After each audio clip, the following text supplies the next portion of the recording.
Hey guys, what's up? It's me, Thomas. Today we're back here with Just Bad Games. Well, today's is Indiana Jones and the Staff of Kings. I know I gotta get back to the Great Circle, but, well, you know me. Gotta just clear out the games I have first, you know?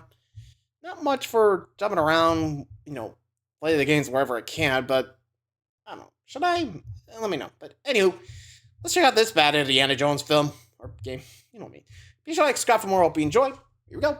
Indiana Jones and the Staff of Kings is a game released in 2009 for the Nintendo Wii based on the long-running Indiana Jones franchise. An archaeological adventure franchise linked to the foundation of 3 classic films. Wasn't there a 4th? Nope, only 3. Right, well, Indy isn't just limited to movies, as the franchise entered into theme park attractions, TV shows, books, and of course, video games. The scope and variety of video games that featured the iconic whip-sporting hero goes far and wide, from brilliant point-and-click quests to inventive 3D action adventures. Staff of Kings was announced in 2005, a brand new Indiana Jones game. It was expected to be released on the Xbox 360 and PlayStation 3 consoles, and people were very excited. And then they waited. And waited. As rumors began floating around that Staff of Kings had been cancelled, it was revealed that the development had been switched over to the less powerful Nintendo Wii and PlayStation 2 platforms. But at least the game would finally see release. And despite it not being on the most powerful hardware, you could experience Indy's adventures in all new ways thanks to the power of Wiimote technology. Motion controls. Oh boy!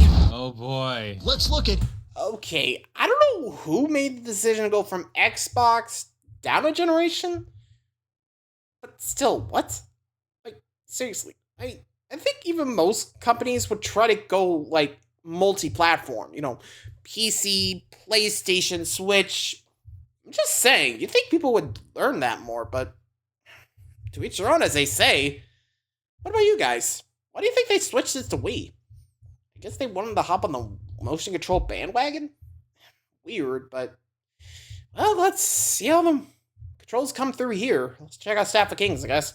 Indiana Jones and the Staff of Kings. Indy starts his journey in Sudan, scoping out an ancient temple. After catching a glimpse of threatening German activity nearby, our brave hero quickly jumps into action. And then everything slows right down. Remember when we were talking about Wiimote integration? You probably had the expectation of using Indy's iconic whip, and while in other games the whip action would be a button press, in this one, it's a wrist movement. Oh, this makes sense though, right? It's the Wii. Motion controls were the thing for the system, and the whip would make a perfect motion movement. Oh yeah? Oh, okay. Go pick up that torch and light it. Yeah, all right, and motion controls to spark the torch too. Yup. Now as we cross the bridge, we're attacked by a horde of spiders, and... Okay, and that's...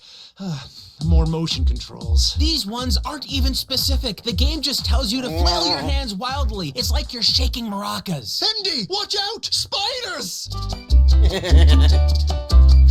You get it yet? This whole game is motion controls, even when they don't need it. You'll flail your hands to activate just about any action in this game. Sure, that doesn't sound like such a big deal at the start, but try doing it about 5,000 times over the course of the game. It starts to wear your joints down to a nub. Ahoy! A little further into the first level, we finally get into some hand-to-hand combat. A pleasant change of pace from the overused wrist flicks that weighed down the first parts of the game, right? Now, how does this work exactly? How about we let this ultra-slow 10-minute tutorial teach you?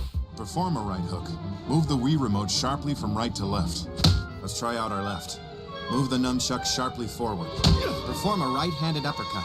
Move the Wii remote sharply... Jump right to left. The icon above it shows I can use my whip to perform an uppercut. Give it a guy around. Hey guys, I see my Wii remote sharply. By the power of Kalima. Jesus. Hey, here's an idea to punch. Couldn't you just press A? Or instead, it's an overwhelming cluster of actual physical movements you need to perform. And this combat system is complex. Why couldn't we have it on every move? Xbox? The game relies on specific easier. motions, so if you're half-heartedly flailing about, you'll accidentally activate attacks you have absolutely no intention of doing. Seriously, just walk around for long enough and breathe in real life, and that subtle motion will have Indy punching the air. But what if I forget the moves I need to perform? Oh, don't worry, buddy. Back at the main menu, there's a big freaking book that shows you all the moves that you'll need to write down and memorize to use them back in the game. Oh, okay. The controls are a mess. How did they get this so wrong? It really doesn't make sense. LucasArts was one of the definitive studios in video game development. They created award-winning narrative-focused experiences that felt on par with the stories of the company's famous Lucasfilm division. Basically, if you saw their logo on a game, you knew it was going to be worth your time and your money. But they weren't the developer of this game, though. Wait, Oh, they're on the box it would art, appear though. LucasArts just published the game. The actual developer was a company called A2M. A2M. A2M. You know, they ended up changing their name right after this. Oh, really? I have no idea Not why. surprised why. All right, so if we can't depend on the LucasArts narrative quality, then what do we get in this game? As far as narrative, the opening level was designed to introduce the main villain, Magnus Voller. but we're going to call him Mr. Generic. He's a direct replica of Belloc, the main antagonist from the first Indiana Jones film. Indy finds an idol, Mr. Generic steals the idol from Indy, Indy runs away and escapes on a plane. That seems to be exactly what happens at the start of Raiders of the Lost Ark. But hey, at least the plane sequence is interactive. How are the flight controls? They're bad. Rough. How bad? Well, you know how a plane is flown with a stick? Yeah. And you know how the nunchuck on the Wii controller has a stick on it? Yeah. Well, they totally threw you a curveball and have you awkwardly hold the Wait, Wii what? remote vertically in free space and wiggle your hand around to control your plane. How's that feel? So It like a feels like joystick? you're awkwardly holding the Wii remote vertically in free space and wiggling your hand around to control the plane. Oh. Fair point. Once you've completed the Ouch. Once you've completed the first area, you'd God. hope the story would get a little more original. And it does, but any degree of story logic Sanford, dives alright. right out the window the moment we get to the next But you location, San Francisco's famous Chinatown in 1939. Here, Indy hopes to meet up with an associate named Archie Tan, who sent him a random letter about someone named Charles Kingston. If you're confused, it's fine. So are we. The game hasn't established who Tan or Kingston are. In Jade fact, Sphere. there are no connecting beats from the last familiar. level to this one. Great. Oh no, Tan's granddaughter has been kidnapped. Somehow we care enough to give chase. Oh, hold up! Time for another 10-minute Now what? tutorial. Oh great, this one's for shooting. How hard could that possibly be? It's a Wii. You aim at the screen and you fire. Well, sure, you do that, but you also need to hide and move around to fix position while also shaking your controller violently to reload your gun. That seems rough. Rough is when the guy you're shooting at is invincible in the tutorial, which is teaching you how to aim and shoot at the bad guys. He'll land a shot on you every time you attempt to take him out in this section. So you'll die, get respawned before a lengthy cutscene that, by the way, you can't skip, and have to repeat the sucks. tutorial again and again until you discover that You need to shoot unmarked boxes to progress to the next section. you just need to stumble into knowing to fire at all of them. The game tells you nothing. And you'll have plenty of these shooting sequences where the object isn't to get rid of the enemies, but to do something random to progress the level. It's infuriating because you never know what the sequence is demanding you to do. Like this sequence here. Take a look at everything. Look at all these enemies that are coming at you. You can spend hours shooting at them, surviving, but it won't progress the level. You have to shoot one thing. Take a look around. What could it possibly be? The If thing you back there? guessed this weird little gray barrel in the center, you'd be correct. Really, that's it? Never mind. Right now, we need to save the granddaughter of the man that brought you to Chinatown. She's about to be electrocuted. Hey, Indy, do your thing. Quickly, girl, I'm here to save you. Go across the Motion controls. Why did it have to be motion controls? I hate motion controls. Anyway, rescue the girl got her. and she takes you to her grandpa's store, where you look for the Jade Sphere, a mystical orb that will help Indy along his journey. You explore a hidden passage to a secret basement where there's a... Roller coaster in a giant Oh, God. cave? with huge pirate Pirate ships ships? Secretly hidden under his store? in San Francisco. Francisco. Did he put those ships there? Hey, better question. Why is the Jade Sphere, the precious artifact Indy's chasing, plopped in with a bunch of dusty cannonballs on a ship? The enemies have loaded a cannonball into a No one cannon see and that? are about to fire at Indy because they think he knows the location of the Jade It's Sphere. like to your I'll left. reiterate, the enemies loaded the Yeah, cannon right behind you. with the cannonball to intimidate Indy because they don't know where the Jade Sphere is. It's right there! Just Look, look left. left! my left or your left? It doesn't Matter, matter! Look which to left? and right! You'll find it eventually! Success. Got it. We have the sphere. Next, we run into Mr. Generic and a handful of exploding cars. And then it's time for some hastily crammed-in exposition that explains that the Kingston person that was mentioned earlier was Indy and Mr. Generic's old mentor. Oh, and also the Jade Spheres from Panama. So, we're off to Panama now. or as we like to call it, The magical land of glitches. where We'll get there in a second, but jeez. Convoluted much? Maybe. I mean, come on. Even I could tell, just like, oh boy, here we go again. Oh, the artifact. Whew. Surprised we haven't gotten mentioned of the Staff of Kings yet, but anyway. you'll find Panamanian natives floating in the air. villagers that can walk through solid rock. Attacks that break and whip enemies clear across the screen. Tree roots that pierce Indy and stick straight out of his back, but he Ow. stays alive. Broken loading sequences that keep jumping to loading screens. Ledges you can fall from that lock up the game. Broken flame textures. Puzzle escape sequences that work one time. But sometimes they just don't. What? Eventually, we get to a room with a bunch of spheres. We insert the Jade Sphere into a mechanism in the middle of the room, and we get a notebook left by Kingston referring to the Staff of Kings, There it the is. cane that Moses used to part the Red Sea. The notes point to Istanbul. So we're off to Istanbul, Right, or as we Istanbul, like to huh? call it, The magical land of glitches 2. Constantinople's Revenge! Look, there are just so many glitches in my. this game, and many of these crypts and dungeons, they start to feel like retreads after a while. When you're not solving similar puzzles, you're desperately trying to stay alive by using the same awkward and frustrating motion controls in the same... Are we seriously gonna talk about motion controls again? I mean, we sorta have to. There's no avoiding it. Motion controls True. are the game. Gotta use motion controls to pull yourself up onto ledges. Gotta use motion controls to open doors. Gotta use motion controls to pick up a rock. These walls can crush Indy. Better use motion controls to stuff this random skull I found into this gear. Okay, hold on, let me try that again. Oh, Let's... come on. Really? Well, I hate motion controls! Waggle aside, Can't blame him. controls work against you in other instances. Like here, our hero eventually ends up in the Himalayas, so we're trekking in Nepal, and for some reason we don't have rudimentary camera controls anymore. It wouldn't be so bad if there weren't hidden pits of death. By the way, Indy doesn't really have many death animations. If he dies, there's a quick and often confusing cut directly to a loading Why? screen. How are you supposed to understand a failure when you don't see exactly how you failed or the end result of that failure? It's bonkers. About the only time that you do know what happened to Indy is when he freezes to death on top of a cold, cold mountain. Oh, but don't worry about that. There are tons of mini games to get him through this mountaineering adventure, all of which make use of Don't yes, say motion it. controls. motion controls. You waggle to stay warm, to grab onto things and stabilize yourself, and even to flee from a vicious white tiger. Quick, Indy, shake what your mama gave you. in the tiger.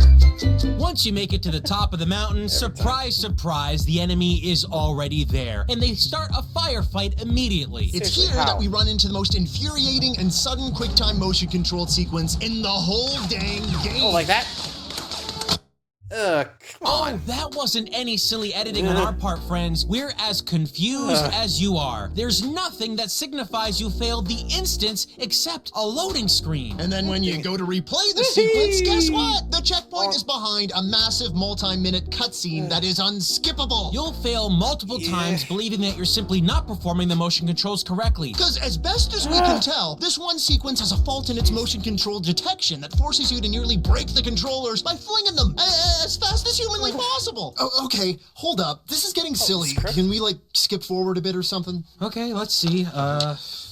We beat some people with a shovel. Right. Find Moses' staff that he used to part the Red Sea. Thank you. Mr. Generic steals the staff and runs away, as you can probably imagine. And Indy speeds down frigid rapids in a basket, shooting icicles and dry humping a statue of baby Moses. What?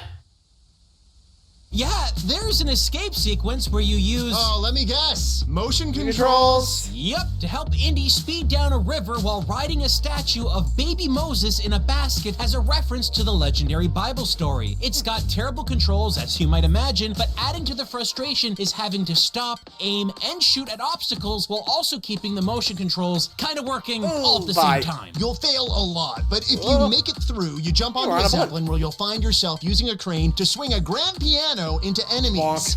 Can't make this stuff up, folks. And of course, through all of this, you use motion controls. They just keep getting worse and worse as the game progresses. They include a visual guide for instances like this, and it's completely obtuse. After all of this, you make your way to the flight deck to confront your nemesis, Mr. Generic. There are other people here as well, like Kingston, Indy and Mr. Generic's old mentor. Finally, after vaguely hearing about the connection between the mentor and the students, we will definitively learn more about what happened with their relationship at the beginning that made everything so... And he's dead.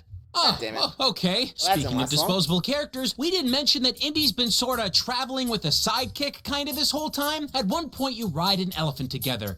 Please play along and act like any of these people actually matter to you. Oh no! Look! Mr. Generic has decided to use the Staff of Kings to part the waters in a zeppelin, I guess. Yeah, this scene doesn't actually work. He holds up the staff and suddenly everyone on the zeppelin finds themselves on the seafloor for no reason. Oh, so the zeppelin crashed to the ground, right? No, it's still up there. All right, good. We now have a chase sequence through the parted ocean to catch up with the fleeing villain and his magic stick. But this isn't just any chase sequence. It's a chase sequence utilizing the worst motion controls ever implemented for driving a motorcycle. Look at this diagram. Yeesh. You have to hold your hands in the 10 and 2 positions mid-air and hopefully move your hands together in a way that the Wii could actually register the movement. Spoiler! It can't. This awful layout is so hard because if you happen to lose control and hit the sides of the path of the water around you, it will instantly kill you. But if you're lucky enough to beat the sequence, you're met with probably the most bizarre cutscene in the entire game. Indy catches up with Mr. Generic, grabs the Staff of Kings, pulls it away from him, and he lets go. Suddenly, Indy stares at Mr. Generic. Mr. Generic stares back. I think this is supposed to be a freeze frame moment, a realization between these two characters. Right, but the scene doesn't slow down or freeze. Look at the water in the background. It's still moving at its normal pace. Mr. Generic is right now hovering in free space long enough for you to question your purchasing decision. And then he's gone, pulled into the parted sea. The game ends with Indy and his sometime sidekick embracing on the shores of a beach as the Staff of Kings turns into a snake and slithers off. What can we say? So much of the story really didn't work for us. One can only wonder what could have been with a version of this game that spent less time on motion-controlled sequences and more time with the characters and story. What if I told you there was a better version of this game? One that was completely overlooked by everyone. What? Enter Indiana Jones and the Staff of Kings on the PSP. The PSP? This version drops all of the complex motion controls, featuring simple combat mechanics with an upgrade system. And get this, everything in the Wii release that doesn't make sense is fully explained with more scenes, better writing, and completely different dialogue. In fact, whole characters that just appear in the Wii version are far more fleshed out on the PSP release. But it still has all those nonsensical things, right? Like the famous underground pirate ships in San Francisco? No! Surprisingly, every bizarre level choice from the Wii release doesn't show up in the PSP version. The PSP release is the definitive version of this game. Incredible. What most people would consider a throwaway portable version is leagues better than the original. It was developed by a different team, a team that seemingly cared about a game working and the story actually being fleshed out properly. Imagine what it was like for gamers to pick this up originally.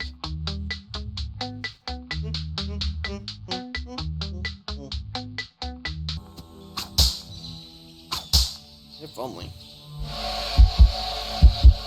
You chose poorly. It's all about the PSP, my dudes. Look, If we only. don't want to totally knock this game. The graphics for the Wii are pretty nice, and because this is a licensed game, we get to hear all that wonderful music from the films. Heck, even the voice acting sounds pretty decent despite none of the original film's cast being involved. Oh, and as a special bonus, hidden in this extra. game, you'll find the full version of Indiana Fate of Jones Atlantis. and the Fate of Atlantis, one of the greatest LucasArts games ever made, which I would personally consider a reason to actually buy Indiana Jones and the Staff of Kings on the Wii. So all in all, Yeah, what for can a we say different about game. this game? Well, for its time, it had wonderful graphics, a fantastic story spanning the far reaches of the world, rich and well-designed puzzles, an amazing cast, all while staying true to the roots of Indiana Jones. Huh. I'm surprised you have such a glowing opinion of the Wii version of Indiana Jones and the Staff of Let me Kings. guess, no. What? Sorry. No, I thought we were talking about Fate of Atlantis again. Oh, no. Womp womp. What do you think about Indiana Staff of Jones Kings. and the Staff of Kings? It's just bad. Thank you.